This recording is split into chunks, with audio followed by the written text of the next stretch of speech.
Salut à tous, c'est Sam the Bullet Man et aujourd'hui on se retrouve pour mes prédictions pour WWE Battleground qui aura lieu dimanche soir. Donc là, au moment où je vous parle, nous sommes donc mardi soir, il y a eu Raw hier soir, donc je l'ai regardé un petit peu en diagonale ce matin. Je vais vous parler donc de Battleground et aussi beaucoup, je suis un petit peu obligé parce qu'il y a eu beaucoup de changements ces derniers temps. Je vais devoir vous parler du Raw qui a suivi Money in the Bank. Et donc, je crois que je vais commencer tout de suite par ça. Alors, Raw, premièrement, qu'est-ce qu'il y a eu? Qu'est-ce qu'on peut dire? AJ Lee qui est revenue. Elle avait pris un petit peu de temps off pour elle et puis pour se marier avec CM Punk, dans la vraie vie, hein, bien sûr. Et elle est revenue, acclamée par le public. Et elle a demandé un rematch à Paige pour le titre des Divas. Rematch qu'elle a eu tout de suite dans la foulée. Et elle a réobtenu son titre. Donc AJ Lee est de nouveau championne. Et donc voilà, pour les petites news, je vais revenir dessus plus en détail un petit peu plus tard. Ensuite, Chris Jericho qui est revenu, qui a interrompu Le Miz qui lui aussi est revenu. Et donc les deux hommes ont commencé à s'engueuler légèrement sur le ring avant que Chris Jericho ne soit rejoint par Bray Wyatt et casser la gueule par Bray Wyatt. Ensuite, en ce qui concerne Bad News Barrett, qui était donc qui était donc champion intercontinental, il a donc reçu une blessure assez sévère à l'épaule, une des épaules, à SmackDown, le SmackDown qui précédait Money in the Bank. Donc cette blessure est donc vraiment assez sévère parce que du coup ça va l'écarter des rings pendant apparemment plusieurs mois. Donc du coup il a dû rendre son titre intercontinental et le titre sera remis en jeu à Battleground et je vais y revenir plus tard. Par contre, voilà, petite opinion personnelle en ce qui concerne Wade Barrett, enfin Bad News Barrett, je trouve ça vraiment dommage parce que il est loin d'être mauvais sur, oh là là, faut que j'articule dans ma bouche. Il est loin d'être mauvais sur le ring et c'est pas la première fois qu'une blessure vient entacher sa carrière. C'est pas la première fois qu'il est écarté des rings pendant plusieurs mois. En fait, on le voit pas en pointillé et c'est bien dommage parce que ça l'empêche de vraiment marquer sa présence. Quoi. Il est là par petits bouts. Peut-être qu'il reviendra en tant que Bad News Barrett pour faire des annonces comme il le faisait avant, pour quand même marquer sa présence, je sais pas. Et si vous voulez des autres mises à jour, alors en ce qui concerne Daniel Bryan, ben, on n'a pas plus de nouvelles. On sait qu'il est toujours blessé. Comme il l'a dit à Money in the Bank, peut-être une deuxième chirurgie. Lui non plus ne sait pas quand est-ce qu'il reviendra sur le ring. Je pense que ça fait un peu chier la WWE aussi parce que Daniel Bryan ne sera pas remis de sa blessure aussi vite qu'il l'espérait. Du coup, ils ont dû changer leur plan un petit peu en vitesse. C'est pour ça aussi que je me permets de, euh, de parler de Raw parce que du coup, je pense que ça a fait l'effet domino. C'est-à-dire que la blessure de Daniel Bryan a entraîné les changements de plan de telle personne et ainsi de suite pour d'autres personnes. Et du coup, ça fait tout un gros chamboulement. Voilà pour ce qui concerne Raw. Et ben maintenant, je vais parler des matchs qui sont prévus pour Battleground. La carte de Battleground comporte pour l'instant et déjà donc 8 matchs, ce qui est une bonne nouvelle. Parce que c'est la première fois depuis plusieurs mois qu'on a une carte qui paraît complète. Bon, elle n'est peut-être pas complètement, ils vont certainement rajouter encore un match, c'est possible. Mais on va pas avoir des matchs rajoutés à la dernière minute. On va pas en avoir beaucoup. C'est vrai qu'on a pris l'habitude maintenant d'avoir 5-6 matchs de bouquet, les 3 rajoutés un peu au dernier moment ou juste à SmackDown. Là au moins tout est fait. J'ai le temps de vous faire une vidéo bien propre. En tout cas, je vais essayer. Parce que d'ailleurs, entre parenthèses, c'est vrai que je ne trouve pas où est le micro dans mon ordinateur. Parce que j'enregistre comme ça. Et du coup, par rapport à mes dernières vidéos, je crois que c'est par rapport. Ça a commencé vers Payback. J'ai mon micro qui a commencé à bugger et il capte beaucoup moins bien le son. Alors, je ne sais pas où il est. De toute façon, mon ordi devient merdique et je vais essayer de me débrouiller pour faire ça autrement. Bref! Alors, la carte, elle comporte donc 8 matchs, donc un en kick-off et 7 en plein show. Et je vais commencer par le kick-off qui verra s'affronter Cameron et Naomi. Donc, autre chose que j'ai oublié de préciser, donc ça s'est passé pendant les semaines qui suivaient Money in the Bank, même avant. Ça y est, les Funkadactyls se sont séparés, Cameron et Naomi se mettent sur la gueule. Et elles vont donc mettre leurs différents, elles vont régler leurs différends donc sur le ring, alors en pré-show. Alors justement, en pré-show, je trouve pas que ce soit une très bonne idée. Parce que c'est pas moi qui vais vous l'apprendre que la division Diva, il y a beaucoup de gens qui s'en foutent. Moi, j'ai beaucoup de mal à accrocher, à part quelques divas par-ci par-là, mais voilà, Naomi c'est pas la meilleure. Bon, elle se débrouille, mais c'est pas la meilleure des catcheuses. Cameron, je préfère même pas en parler, même si elle a un peu progressé. C'est pas forcément le choix le plus judicieux de les mettre en kick-off parce que ça va pas forcément mettre les gens dans le bain tout de suite. Je pense qu'ils auraient peut-être, enfin, en regardant la carte, c'est vrai que c'est assez difficile de voir quel match ils auraient pu mettre. Peut-être le match par équipe, mais ça aurait fait vraiment, voilà, ça aurait été la solution de facilité parce que le match par équipe a très souvent été en pré-show et peut-être qu'ils veulent renouveler ça, quoi, tout simplement. Changer un petit peu. Alors, pour le match, je prédirais. Alors, j'ai rien noté, donc du coup, là, je vais réfléchir par mes propres moyens. J'ai fait quelques notes, mais pas pour ce match-là. Euh, pour être tout à fait franc avec vous, je ne sais pas trop. Euh, je parierais plus sur une victoire de Naomi, car c'est elle qui a un petit peu pris le dessus dernièrement. Euh, et puis, je la vois plus elle grimper grâce à son face turn que Cameron grimper grâce à son heel turn. Enfin, je pense que de toute façon Cameron n'a pas le niveau pour être une catcheuse individuelle. Elle va très vite se casser la gueule si c'est elle qu'on met en avant grâce à sa victoire. Donc, de ce point de vue-là, c'est un petit peu le seul que je peux vous donner hein, en argument. Je vois plus Naomi remporter ce match-là. On va ensuite avoir droit au match par équipe qui comptera donc les Usos qui sont actuellement champions face aux deux membres de la Wyatt Family, Luke Harper et Eric Rowan. Par contre, enfin petit bémol déjà tout de suite, je vais développer plus tard, c'est la troisième, quatrième fois qu'on nous vend ce match-là, ça commence à peser un petit peu, j'aimerais bien que ça change. Bref, voilà, je vais revenir dessus un peu plus tard. Le match, par contre, ce sera pas un simple match par équipe, ce sera un 2 out of 3 falls match. Pour ceux qui ne comprennent pas l'anglais, je vais déjà l'écrire là et vous expliquer. Alors, c'est un match, en fait, comment expliquer de manière assez simple, il faut réussir deux tombées. C'est-à-dire que, en général, ça se passe de la manière suivante quand vous avez deux catcheurs qui s'affrontent dans ce type de match-là. Vous avez le catcheur A qui va réussir un tombé à 3 sur le catcheur B. Le catcheur B va réussir un autre tombé après, est-ce que le match continue en fait. Le but c'est de réussir deux tombés, tout simplement. Et donc du coup, en général, il y a le premier catcheur qui va faire un tombé, le deuxième qui va en réussir un, et puis après ça va se battre entre les deux pour savoir qui c'est qui va gagner. Et donc c'est certainement comme ça que ça va se passer. Alors, vu que, alors, comme je disais, j'ai dit pour Money in the Bank en ce qui concerne les Usos que c'était qu'il n'y avait pas la meilleure équipe, il n'y avait pas meilleure équipe qu'eux déjà, je trouve, et je le maintiens. Sachant ça, je ne change pas d'avis parce qu'ils se débrouillent bien sur le ring. Et j'avais même dit d'ailleurs que la Wyatt Family était certainement la seule équipe qui pouvait rivaliser avec les Usos, et ça je le maintiens aussi. Voilà, mais les deux équipes elles n'arrêtent pas de s'affronter depuis plusieurs mois.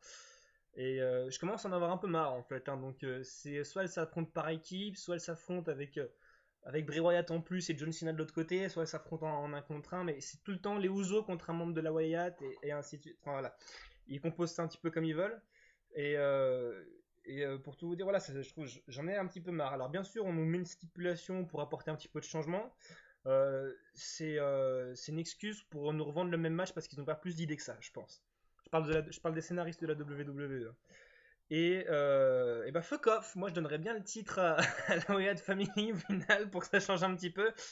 Voilà, faut que ça change parce que au final, en fait, on oublierait presque. Je vous laisserai réagir à ça et me dire ce que vous en pensez. Je trouve qu'on oublierait presque que les Usos sont champions.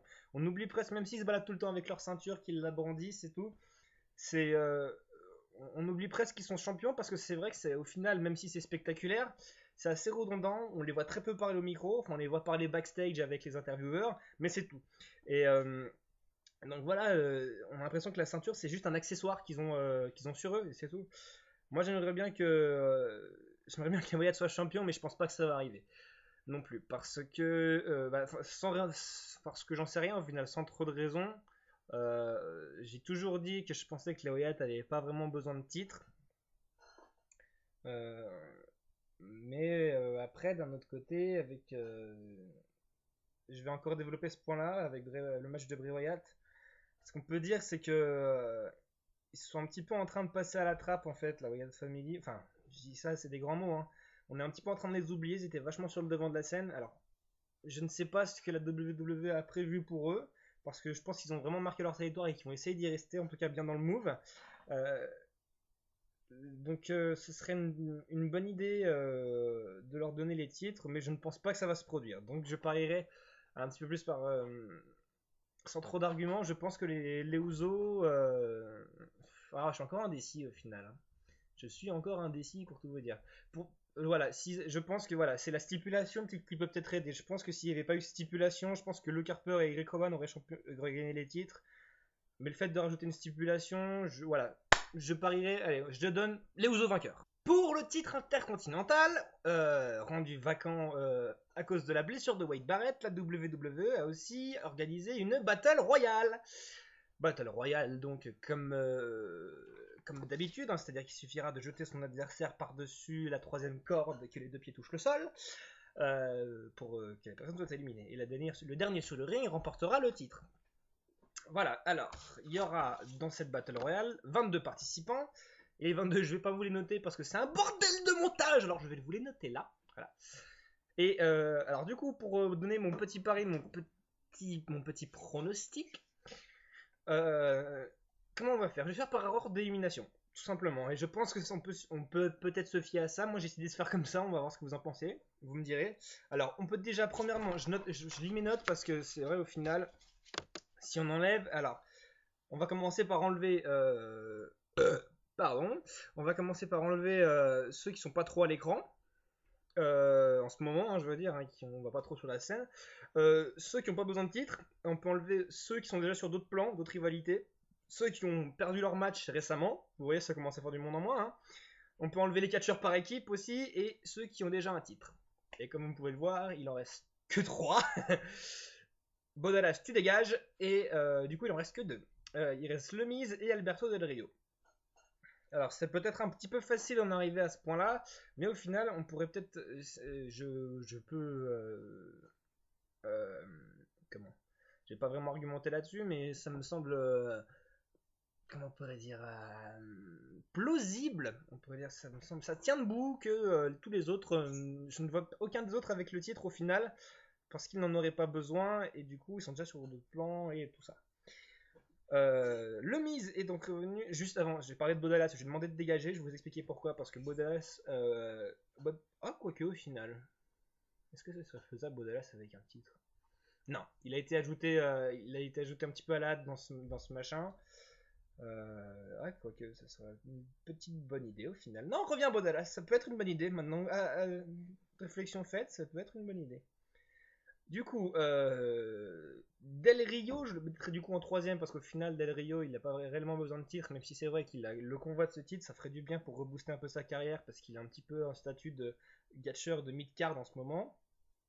Pour vous donner un indice, un catcheur de mid-card, vous prenez Kofi Kingston, c'est le catcheur de mid-card typique, lui et Dolph Ziggler. Et du coup, c'est un peu dommage parce qu'il est meilleur sur le ring qu'il n'en a l'air. Ensuite, je mettrais du coup, final, Bodalas, ce serait peut-être pas une mauvaise idée. Alors, je crache beaucoup sur ce mec-là parce que je n'aime pas du tout son gimmick. Ça ne marche pas, mais pas du tout. Et l'impact, aucun impact, rien du tout sur le public, hein. Rien, si vous voulez, rien. C'est l'espace qui est entre les deux oreilles d'Evangeli. Blague drôle. Et du coup, ça a tellement pas marché en personnage face que du coup, ils l'ont tout doucement fait faire un heel turn. Et c'est pas plus mal parce qu'au final, il se fait huer volontairement, il se fait huer par l'univers WWE et au moins ça participe, ça les fait participer quand il est là.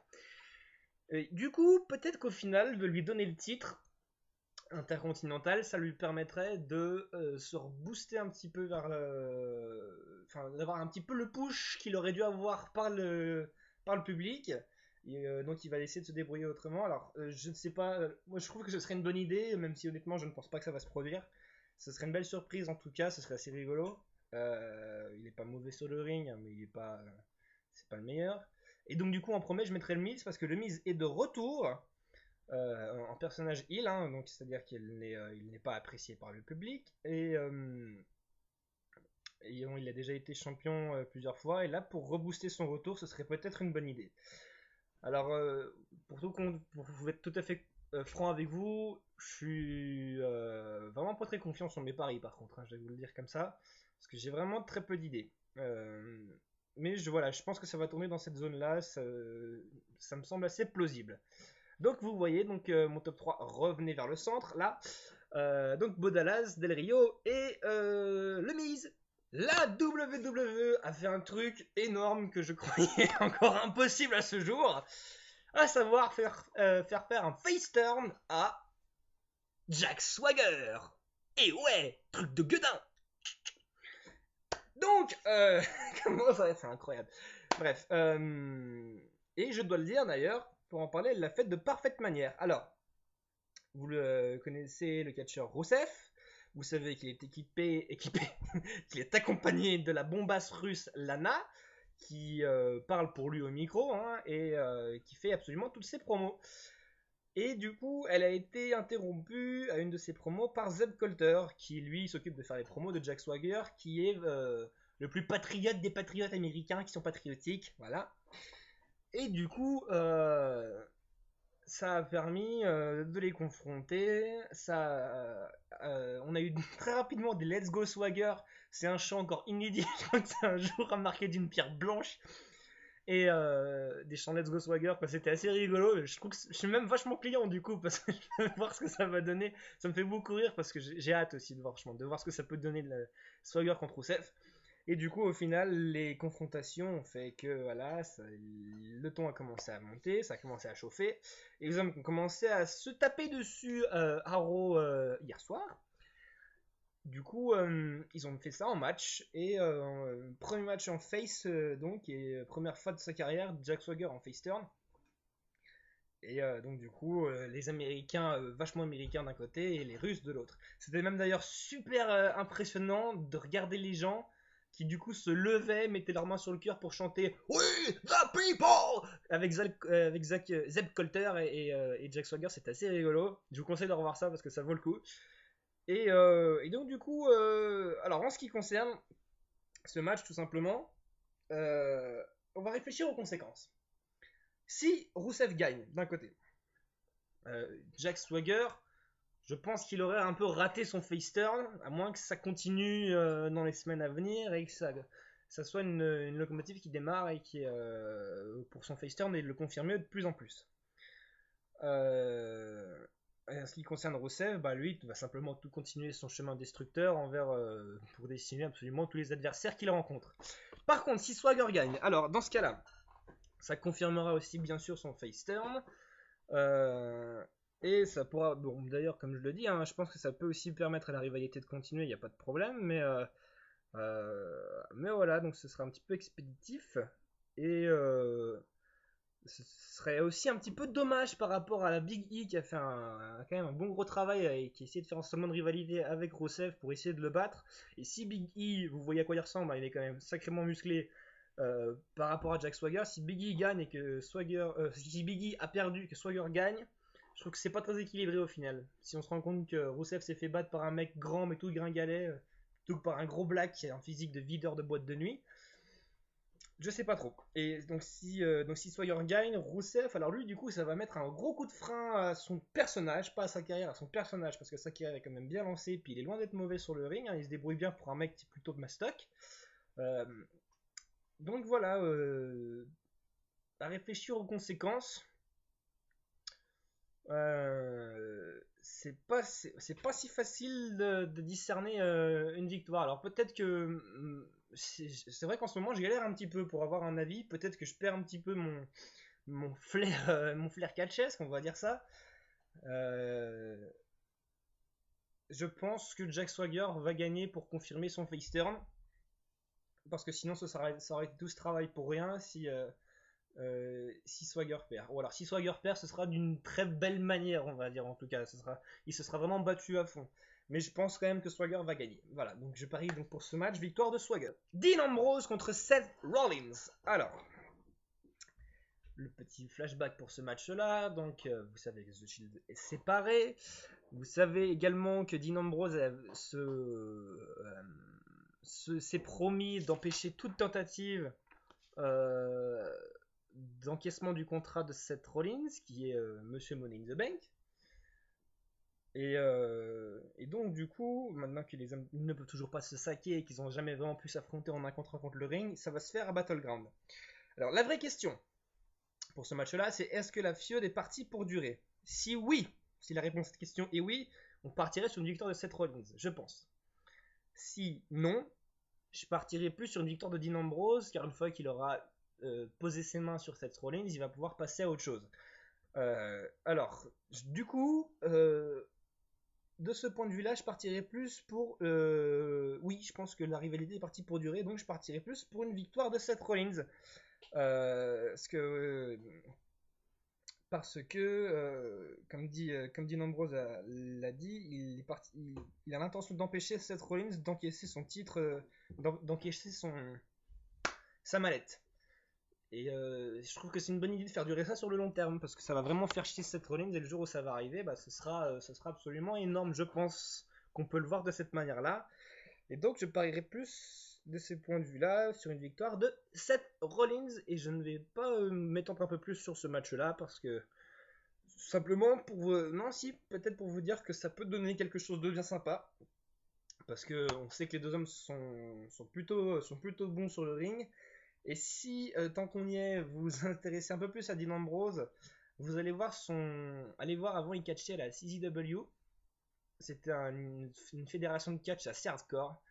Ils utilisaient des néons, des barbelés jusqu'à des débroussailleuses. Il catchait sous le nom de John Moxley. Et je vous conseille d'aller voir ça, c'est disponible partout sur YouTube. Mais en ce qui concerne Battleground, victoire de Seth Rollins. À partir de là, je n'ai plus de notes. Et on va donc reprendre. Bah tiens, allez. On va parler du match de Diva. AJ Lee contre Paige. Paige qui a demandé son rematch. Je vais la refaire.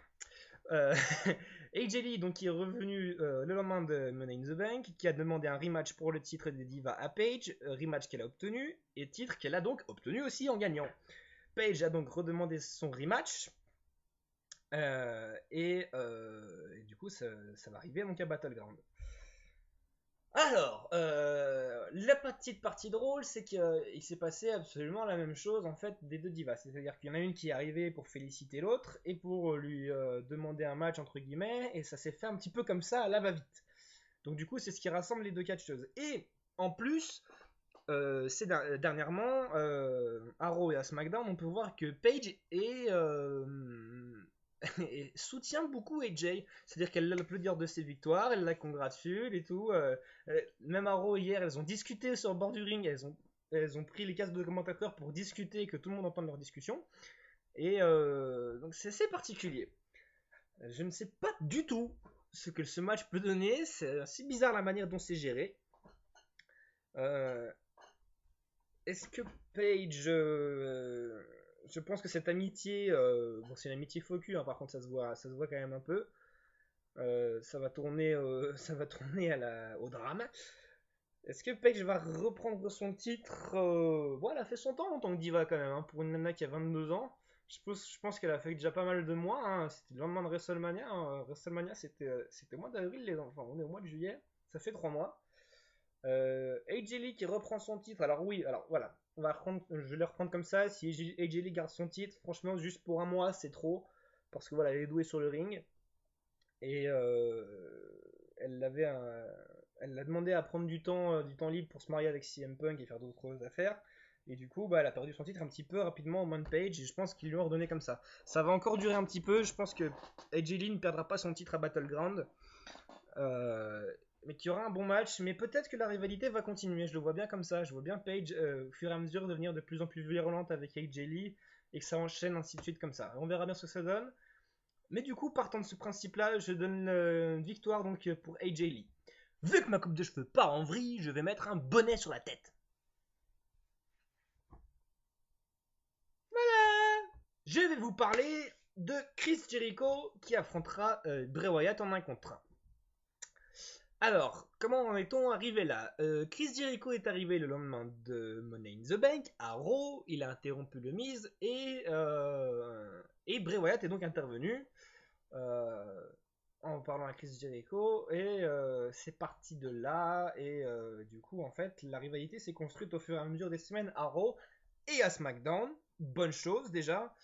Et la deuxième bonne chose en ce qui concerne cette feud, c'est qu'elle a été non seulement vocale, c'est-à-dire qu'on a eu de la promo, et on a eu aussi de l'affrontement, hein, c'est-à-dire que ça s'est pas fait juste en face, avec les micros, les mecs se sont un peu mis sur la tronche aussi, et c'est pas plus mal, ça fait longtemps qu'on n'a pas eu une rivalité bien construite comme ça fait plutôt plaisir. Le match en soi m'intéresse pas trop mal au final parce que Chris Jericho, même si il n'a plus son niveau d'antan, il est toujours bon sur le ring malgré son âge. Et Bray Wyatt, même si vous le trouvez mauvais sur le ring, il a son gimmick et son personnage qui le rendent très attractif. Alors, euh, les arguments, qu'est-ce qu'on peut dire? La Wyatt Family prend plutôt le dessus en ce qui concerne les affrontements à Raw et à SmackDown récemment. Je pense qu'ils seront là aussi, hein. Quand je dis la Wyatt Family, je parle d'Eric Rowan et de Luke Harper. Je pense qu'ils seront là aussi aux abords du ring pendant le match pour emmerder Chris Jericho. Euh, et donc du coup, alors ça c'est les arguments pour Bray Wyatt. On peut aussi penser que Bray Wyatt avec ses derniers matchs, hein, donc je vais revenir dessus, hein, je suis sur mon petit tableur, hein, je note tout là-dessus. On va reprendre depuis WrestleMania. Donc WrestleMania, il a affronté John Cena à Extreme Rules, la même chose. Et à Payback, la même chose. Alors à savoir qu'il est ressorti perdant de ces trois confrontations. À Money in the Bank, il a fait partie du match pour le titre WWE poids lourd. Et ne l'a pas gagné, il n'a pas réellement marqué sa présence pendant ce match-là, je dois bien le dire. Et du coup, il est tout doucement, comme je l'expliquais avec le match par équipe, il est tout doucement en train de passer aux oubliettes, c'est-à-dire il est en train de s'effacer un petit peu. Bray Wyatt. Alors, donc du coup, ça me semblerait plutôt logique que ce soit lui qui gagne. Chris Jericho, alors lui, il n'a pas spécialement besoin de marquer son retour parce que voilà, c'est déjà un futur Hall of Famer, hein. Chris Jericho, ça fait des années qu'il catch, il a déjà tout fait, il a déjà tout donné, il n'a plus rien à prouver, il n'a pas besoin de se refaire une popularité, il l'a déjà. Euh, même si c'est vrai qu'une victoire, ça ferait du bien pour leur booster après son retour. Donc au final, les deux arguments les deux arguments mis l'un en face de l'autre, je ne sais pas réellement quoi en penser. J'en ai marre de répondre ça à chaque fois. Je passe vraiment pour un abruti en vous mettant en vidéo de prédiction et vous dire que je ne sais pas quoi prédire. C'est un peu couillon. Mais bref, je vais devoir vous donner un nom et ayant donné plus d'arguments pour Bray Wyatt, je donnerai une victoire pour Bray Wyatt. On peut aussi penser que cette rivalité peut continuer. Et connaissant les deux hommes, ça leur ferait du bien. Donc à la fois pour Chris Jericho d'avoir un adversaire totalement nouveau, mais aussi avec un bon niveau, un niveau on va dire intéressant au micro, comme Bray Wyatt. Et à Bray Wyatt, ça lui ferait du bien d'avoir un catcheur du niveau de Chris Jericho. Donc j'aimerais bien que cette rivalité continue un petit peu, pas éternellement. Mais du coup, si cette rivalité continue, et j'espère en fait de tout cœur qu'elle continuera, je donnerai donc pour Battleground Bray Wyatt victorieux sur Chris Jericho. Le main event qui sera un match à 4, un fatal 4-way. Les 4 catcheurs seront chacun pour leur tronche et s'affronteront pour les titres WWE et poids lourd, qui sont donc actuellement détenus par John Cena. John Cena affrontera Kane, Randy Orton et Roman Reigns. Alors j'ai pas vraiment réfléchi à ce match-là. J'ai déjà fait une prise de cette vidéo là maintenant, donc du coup j'ai eu le temps de réfléchir au final. Je vois tout de suite au final, j'en ai marre, il fait chaud sous ce bonnet. Je vois plus une victoire de John Cena, une rétention des titres par John Cena.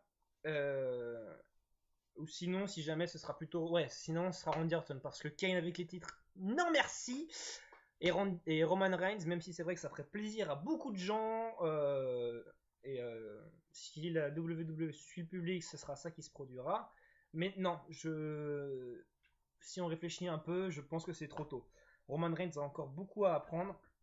Les jeunes, mais voilà, il a été vraiment surpouché par la WWE et on le met dans ces matchs-là pour lui donner une classe en fait, hein, voilà, donner de la conscience à ce match-là, parce qu'au final, on peut penser que John Cena, Randy Orton et Kane, ça intéresse pas grand monde. Et donc Roman Reigns, comme il devient le nouveau babyface, on le met dedans, mais je ne le vois pas avoir les titres. On peut espérer par contre pas mal de choses pour ce match-là, à savoir qu'un match à 4 individuel, donc ce sera sans disqualification, donc intervention extérieure, intervention d'objets, intervention d'extraterrestres, intervention de je sais pas, n'importe quoi. Donc on peut éventuellement avoir une rentrée de l'autorité qui vient mettre son grain de sel dans ce match-là. On peut peut-être même éventuellement penser à Seth Rollins qui vient encaisser sa mallette contre le vainqueur. Alors si Seth Rollins vient, je pense que ce sera si John Cena gagne, hein, parce que en partant de ce point de vue-là, si Seth Rollins encaisse sa manette sur Randy Orton qui est fraîchement champion, ça le fera faire un face turn. 2 mois après son heel turn, c'est trop de changements d'un coup, c'est trop le bordel. Je pense que si Seth Rollins vient, Dean Ambrose le suivra aussi. Il va certainement y avoir un micmac, tout ça. Je pense que Seth Rollins va débarquer dans ce match-là. On verra bien. Mais en ce qui concerne le match en tant que tel, pour faire court, si vous voulez plus de précision, on peut en discuter sur Facebook ou sur YouTube. Il y a des pages de discussion partout. Mais là, étant donné la longueur actuelle de cette vidéo, je vais faire court. Et je donnerai plus une victoire de John Cena. Voilà, c'est tout. J'en ai terminé avec mes prédictions pour Battleground, donc qui aura lieu ce week-end, donc plus précisément dimanche soir, et qui aura lieu pour ceux que ça intéresse à Tampa en Floride. Très belle ville, Tampa en Floride. Et donc voilà, tout simplement.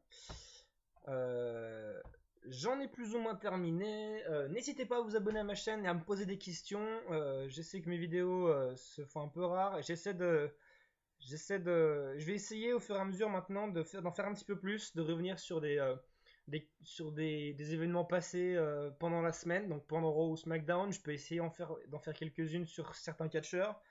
Je suis vraiment prêt à répondre à vos questions si vous en avez, il n'y a pas de souci. Moi j'aime beaucoup discuter de catch, il y a trop peu de gens avec qui je peux partager ça autour de moi. En tout cas très peu de gens qui suivent le catch assez quotidiennement. Il y a mon petit frère qui est là, mais voilà, lui c'est pareil. Il ne prend pas la patience, il regarde quelques pay-per-view avec moi de temps en temps, mais j'ai vraiment envie de partager ça, et c'est pour ça que je fais des vidéos. Et voilà, n'hésitez pas à la partager, à liker, à mettre des commentaires, à me poser des questions. C'est gratuit et c'est bienvenu, je me ferai un plaisir de vous répondre, et ben on va se terminer là-dessus. Mais avant que vous partez, j'ai une petite information aussi en plus à vous rapporter, je suis désolé, alors là ce que je suis en train de vous dire, ça se passe 2 heures après l'enregistrement de la vidéo, je m'en suis rappelé, là je suis en train de faire le montage. Il va y avoir une superstar qui va arriver à la WWE et attendez-vous à quelque chose de lourd. Ce nom ça vous dit peut-être rien, il s'appelle Kenta. Alors Kenta c'est une superstar japonaise donc, qui cache donc, dans la fédération japonaise. Alors j'arriverai pas à vous retrouver le nom, je crois que c'est la Noah. Et, du coup il a 33 ans et c'est un très très très très bon catcheur. Et ça va faire du bien d'avoir une nouvelle une superstar japonaise qui va arriver avec un très bon niveau. C'est vraiment dans l'ordre du Daniel Bryan qui va débarquer. Il est niveau catch qu'il est sacrément bon. Alors par contre voilà, simplement reste à savoir si ça va pas faire comme Sin Cara il y a quelques années. Sin Cara qui a galéré pour se faire un nom, qui a trouvé personne qui catchait comme lui. Mais voilà, on verra bien ce que ça donne. Mais donc voilà, si vous voulez plus de renseignements, je vous conseille même d'aller voir ce que Kenta a fait dans sa carrière. Je vous conseille même vivement d'aller voir ses matchs parce qu'il c'est du surlourd. Voilà, c'était le petite parenthèse, le petit PS. Voilà, c'est tout. Je vous souhaite un bon show. Et puis, une bonne soirée, une bonne nuit, une bonne bourre. Et puis, à tout plus. Ouais.